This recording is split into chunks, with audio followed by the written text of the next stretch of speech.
I said, why? I'll tell you later. Later, she told me ever since she was 3, she thought the first guy that played that song to her would be the guy she'd marry.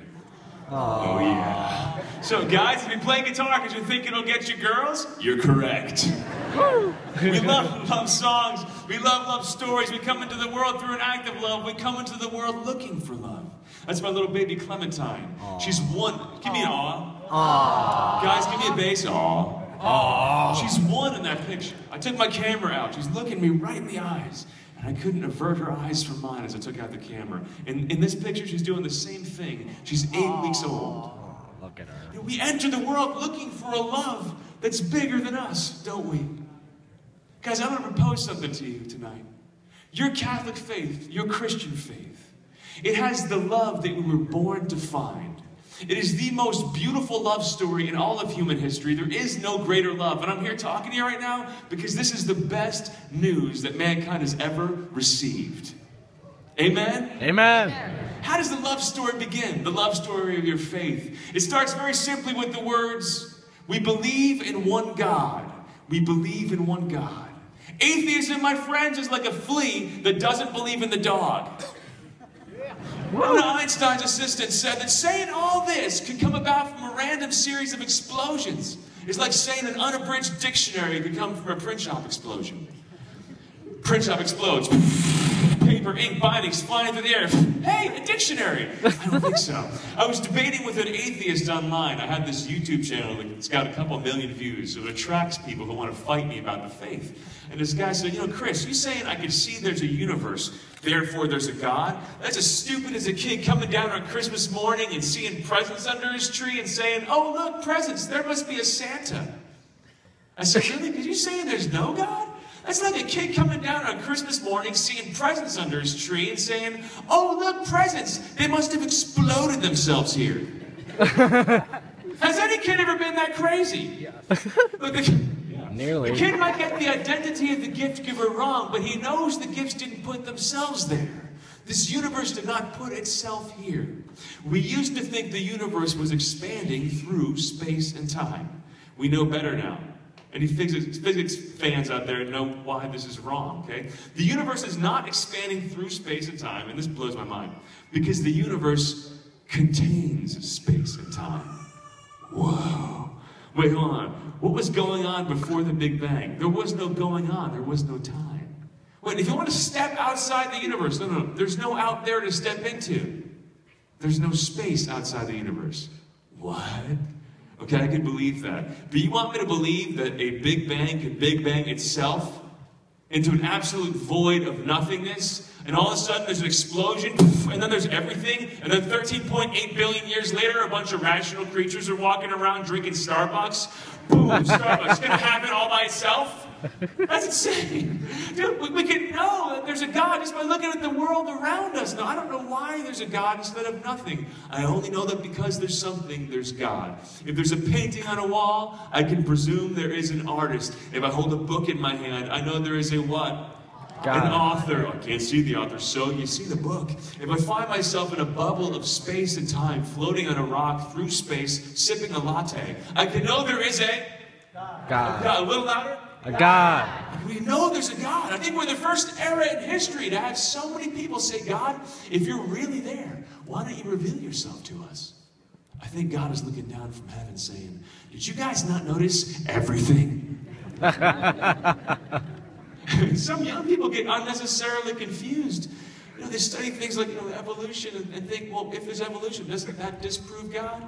No way.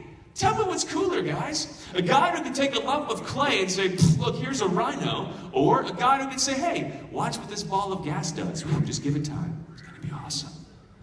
Okay, I haven't been able to do anything life-giving with my balls of gas, ever. Sorry, that was stupid. There is a God, and you know what? Most of the world still believes this. There was a study done by the CIA, actually. It says that over 97% of the world's population still believe in some form of deity, some God. Because we can intuit that there's a God just by looking at the world around us. But you know why else I think people think there's a God? Because we kind of also intuit that the alternative stinks. It's really dark. Okay, listen carefully. I'm not going to pull any punches here. If there's no God, Life has no purpose. It has no meaning.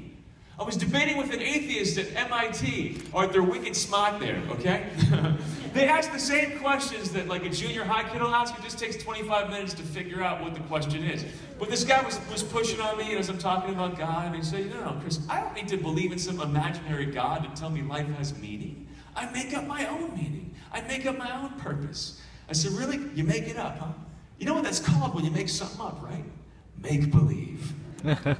If there's no God, there is no purpose. See, if there's no God, then you're just an accidental belch from the cosmos that's happened to achieve self-awareness. And the fact that you think you matter, it's only because neurons are firing in your brain and stuff that tell you, I matter. But you don't. Listen, if you're just matter and have no soul, if you're just matter, you don't matter. I thought that was funny. You're a collection of molecules, and a collection of molecules doesn't really matter at all. There was a famous atheist, George Wald. He said, 400 years ago, there was a collection of molecules named Shakespeare, which produced Hamlet.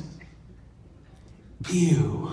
What an utterly dark worldview. What do you sing your kids at night if there's no God? No one loves you, this I know, for the dark sky tells us so. No one hears you when you cry. Nothing happens when you die. What do you say if someone sneezes? May the dark void encompass you. Dude, relax, I sneezed. Now listen, you will meet atheists who are genuinely good people, who have a sense of altruism and purpose. But you know, when you meet those atheists, you know, in the words of my good buddy Ken Hensley, ask them to show you their receipt. Because that idea that there's some purpose to life, it doesn't come from their idea that you're a collection of molecules and your destiny is worm food. It's despite that. It comes from the fact that they're made in the image and likeness of God, and you don't have to believe in gravity to have gravity pull you down to the ground. Amen? Amen. But now, I said that the Christian faith is a love story. That's the best news in all of human history. Just believing that there's a God and that life has a purpose, that's not enough to show us that there's anything good about Christianity or about life itself.